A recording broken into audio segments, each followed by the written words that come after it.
Sus biógrafos dicen sobre ella que era una auténtica y excéntrica musa, que desde luego bebía los vientos, pero aquellos vientos procurados por Eolo, el célebre dios griego, el dios del viento.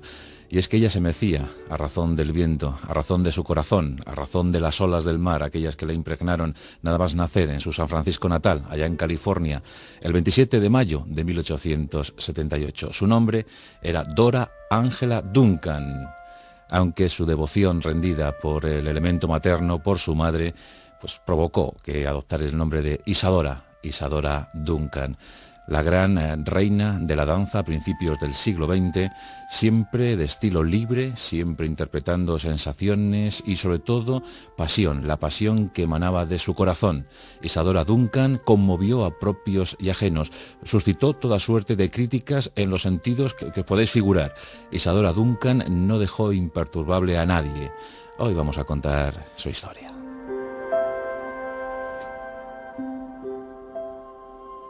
Como digo, nació en San Francisco, en el seno de una familia venida a menos por mor de los acontecimientos económicos, y es que Joseph, el padre, iba de mal en peor en cuanto al establecimiento de negocios.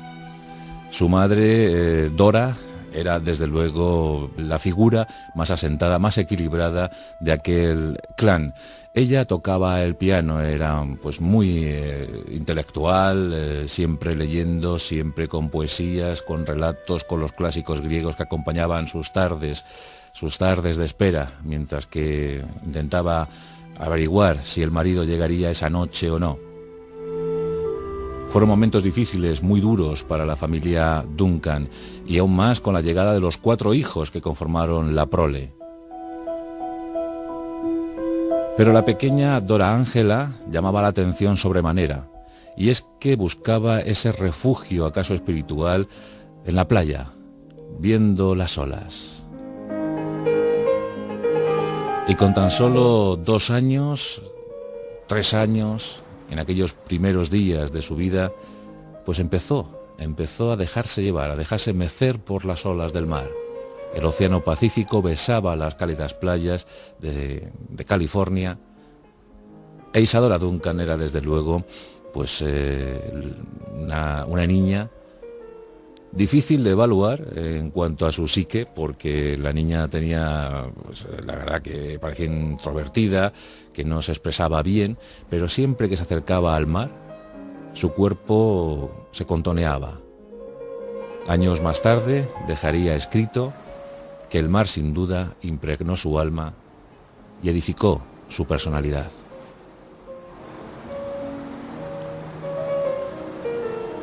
La fatalidad se adueñó del buen destino de esa familia Duncan, y el padre Joseph abandonó a la mujer y a sus hijos buscando mejores aventuras.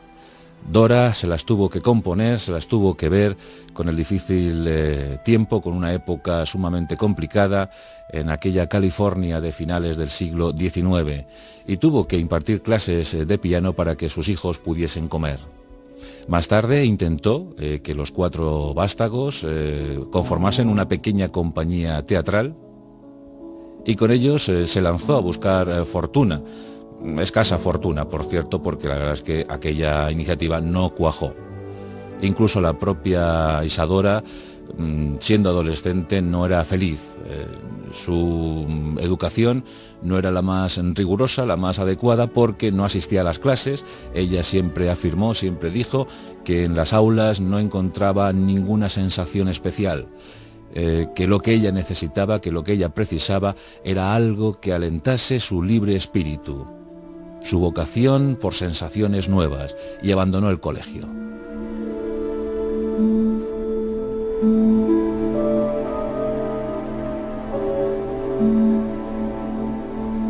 Tras la huida de las clases, encontró un nuevo refugio, un nuevo asentamiento en las bibliotecas.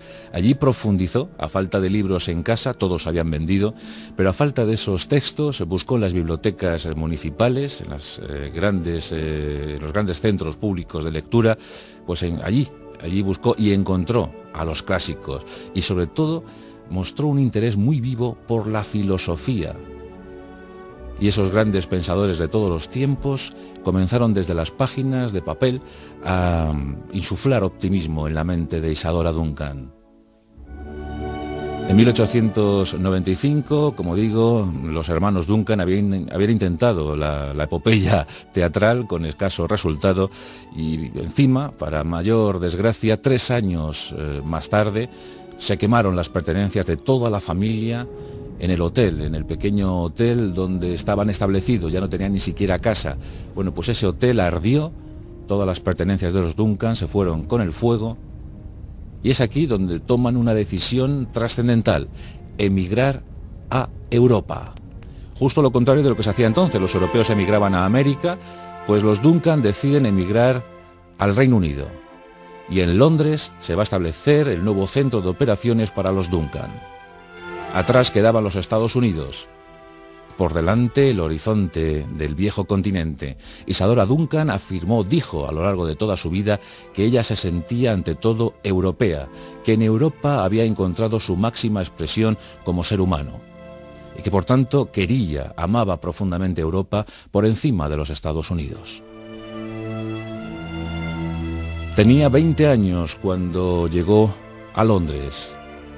Pero necesitaba aprender, necesitaba expresarse. Ella quería ser bailarina, pero era una bailarina, como digo, muy anómala.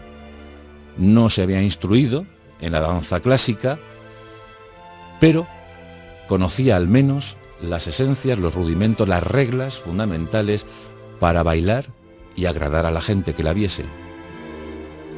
Y un buen día, visitando el British Museum, se topó con su vocación, se topó con lo necesario para llevar su arte a las grandes salas, a las de exposiciones, a los salones de la alta aristocracia, a los teatros londinenses, y esa clave, esa llave para el arte, para el buen arte de Isadora Duncan, estaba en los clásicos, una vez más, pero en esta ocasión no en papel, sino en cerámica. Isadora Duncan quedó extasiada ante la visión de jarrones griegos, jarrones de la antigua Grecia, y más en concreto las figurillas que adornaban esos jarrones. Comenzó a estudiar esas figuras. Se pasaba tardes enteras en el Museo Británico descubriendo los pormenores del mundo clásico griego. Y se produjo una conexión mágica entre la Tierra y el Olimpo. La transmisora iba a ser Isadora Duncan, auténtica reencarnación de una diosa pagana dispuesta a bailar y embelesar a sus coetáneos acá en el planeta Gaia. Esas tardes de estudio en el British Museum le sirvieron de mucho y al poco ya ofrecía sus bailes, como digo, en salas de exposiciones pictóricas, en pequeños teatrillos y más adelante, porque ya era Vox Populi, Isadora Duncan comenzó a bailar en los grandes salones de la aristocracia británica. Era todo muy novedoso, era todo sugerente, original. Isadora Duncan bailaba al son de músicas hasta entonces no bailadas, y no precisamente creadas para ser bailadas, pues Isadora Duncan eligió a Schubert, eligió a Schumann, eligió a Beethoven. Los grandes pianistas decimonónicos, los grandes compositores del XIX, fueron la banda sonora para los bailes novedosos de Isadora Duncan. Hasta entonces jamás nadie lo había intentado. Fijaos, escuchad esta música y pensemos en la danza. Isadora Duncan era de estatura mediana, era morena, largo pelo ondulado, pero tenía un cuerpo perfecto, turgente, y además, para mayor sonrojo de muchos que la contemplaban, ceñía unas túnicas cuasi transparentes que dejaban entrever ese cuerpo adornado desde el cielo. Alma y corazón se fundían en uno solo. Isadora entraba en éxtasis y dejaba que su cuerpo se moviese, se expresase, sin una definición previa, sin un argumento establecido, sin un guión a seguir. Dejaba simplemente que el cuerpo fluyese, que la materia se moviese por la sala, por la estancia, y que eso enamorase a los visitantes, a los que se acercaban a ver a aquella diosa pagana. Isadora Duncan adquirió fama, merecidísima fama, de inmediato por toda Europa, y comenzó a viajar. Francia, Italia, Alemania, Rusia. Todos querían ver a la nueva diosa de la escena. Todos querían saber cómo bailaba Isadora Duncan. Nunca había pues un previo, nunca había una regla establecida o dictada por ella. Cada sesión era diferente a la anterior. Ella salía a escena y se dejaba llevar. Cada tarde o cada noche Isadora Duncan ofrecía una pieza magistral e irrepetible, pues nunca sería igual a otras. Como es obvio, muchos coreógrafos de la época asistieron a las danzas de Isadora Duncan y tomaron muy buena nota porque la revolución estaba ante ellos. Isadora Duncan se convirtió en una genuina agitadora cultural del momento, en especial para la danza.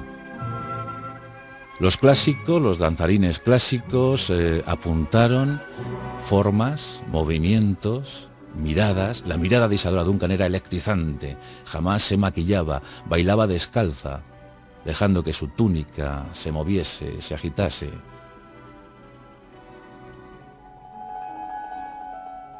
El aire se podía cortar, la gente asistía perpleja a esa sesión de cultura sin igual. Se musitaban palabras, pero de admiración, en otras ocasiones de crítica. Desde luego no era nada conformista Isadora Duncan. Levantó academias por buena parte del continente, en ciudades como París, Roma, San Petersburgo. Pero igual que la fortuna sonreía a Isadora en aquellos años, también la desgracia comenzó a acompañarla de una manera demasiado frecuente, tanto que en esa leyenda negra que acompañó a la bailarina norteamericana siempre se dijo, se afirmó, que todo lo que Isadora Duncan amaba fatalmente se destruía. Era atea, no creía en Dios. Curiosamente, esta viva imagen de una diosa pagana, de una diosa griega, no creía en una deidad superior.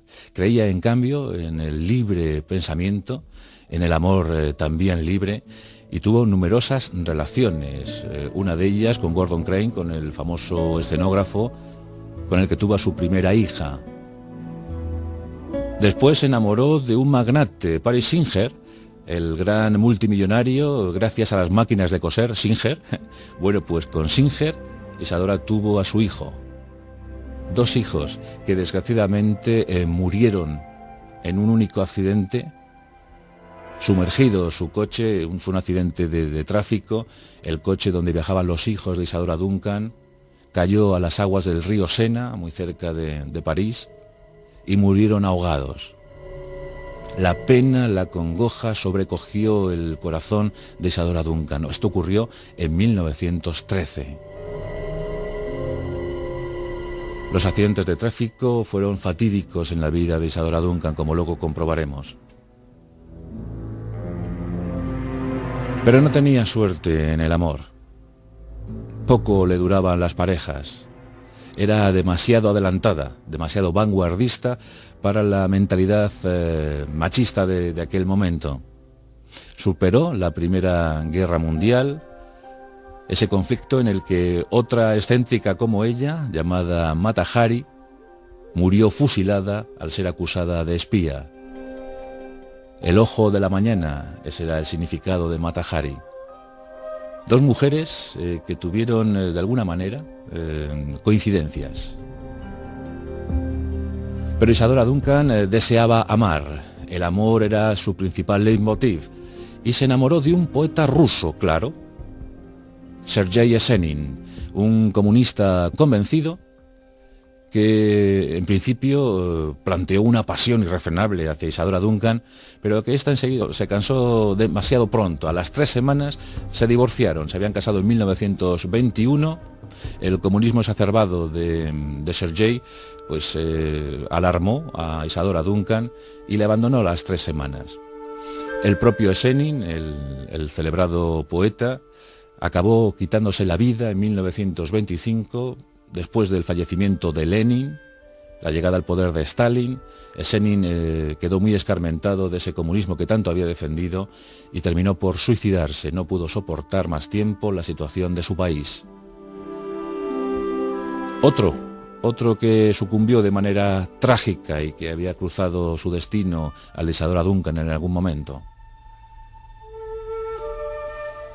Isadora se hacía mayor. Su cuerpo ya no respondía a los efluvios que anteriormente tanto éxito le habían dado. Nunca fue rica, nunca quiso serlo. En 1926 publicaba su autobiografía con el título Mi vida. Aún llegaría otra obra póstuma en este caso, al poco de fallecer Isadora, El arte de la danza, un libro, un manual imprescindible en aquel tiempo y ahora también para entender los nuevos conceptos de danza. La danza interpretativa, esa fue la gran aportación de Isadora Duncan. Crear, dejarse llevar, la intuición, la disciplina, pero que el cuerpo, que la materia, que la energía fluyera libremente para que el cuerpo alcanzase su máxima dimensión. Esa fue la gran innovación que trajo Isadora Duncan. Su muerte fue muy trágica. Nos encontramos en el 14 de septiembre de 1927. Isadora Duncan tiene 49 años de edad y se encuentra en Niza, paseando por esos territorios tan bellos de la costa francesa. Ella llevaba ese día una estola o una especie de bufanda de seda larguísima, era de vestir siempre muy variado, muy original, siempre a la moda. Isadora Duncan, aunque no tuviese muchos recursos económicos, sacaba partido a lo poco, mucho que pudiera tener en ese momento. Y bueno, como digo, tenía una bufanda de seda larguísima. Ella fue a subió a su coche descapotable con tan mala fortuna que esa bufanda de seda quedó engarzada con los radios de la rueda de aquel coche descapotable. Cuando éste se puso en movimiento, esa misma bufanda ahogó, estranguló el cuello de Isadora Duncan. El coche sufrió un accidente y ella acabó muerta, fallecida ese 14 de septiembre de 1927. Una muerte difícil de explicar, porque que una bufanda de seda logre estrangularte, bueno, fue algo tremendo. Y esa posterior muerte por el accidente de tráfico. Bueno, pues esta es la historia de Isadora Duncan, una musa pagana que recibió los mejores influjos desde el panteón griego, sin duda alguna, y que entusiasmó a todos aquellos que lograron verla en sus sesiones magníficas y recordadas, auténticas clases magistrales de danza moderna. Según cuentan los mejores coreógrafos de hoy en día, todo cambió tras la irrupción violentísima de Isadora Duncan en la cultura europea de aquellos principios del siglo XX. Y por eso, como mujer intrépida, como mujer original, como aquella que logró mover el mundo que le tocó en suerte, hoy rendimos homenaje a la díscola, a la maravillosa, a la grande, entre las grandes, Isadora Duncan.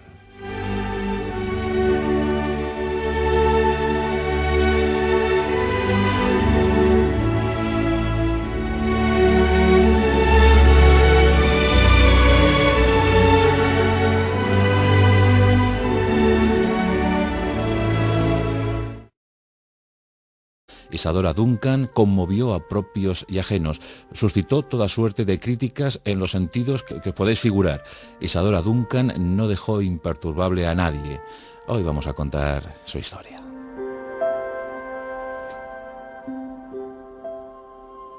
Como digo, nació en San Francisco, en el seno de una familia venida a menos por mor de los acontecimientos económicos, y es que Joseph, el padre, iba de mal en peor en cuanto al establecimiento de negocios. Nacer en su San Francisco natal, allá en California, el 27 de mayo de 1878. Su nombre era Dora Angela Duncan.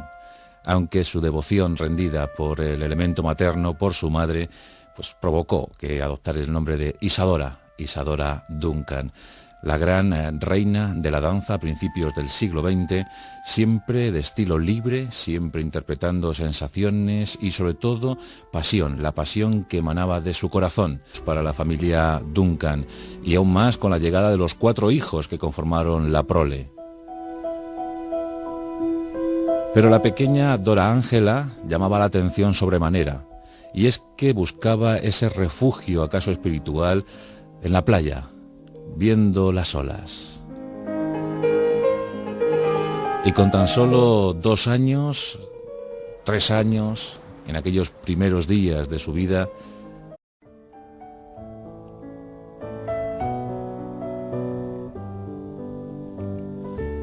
sus biógrafos dicen sobre ella que era una auténtica y excéntrica musa, que desde luego bebía los vientos, pero aquellos vientos procurados por Eolo, el célebre dios griego, el dios del viento.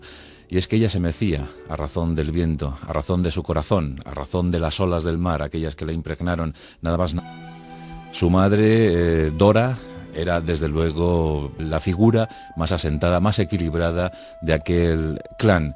Ella tocaba el piano, era pues muy intelectual, siempre leyendo, siempre con poesías, con relatos, con los clásicos griegos que acompañaban sus tardes de espera, mientras que intentaba averiguar si el marido llegaría esa noche o no.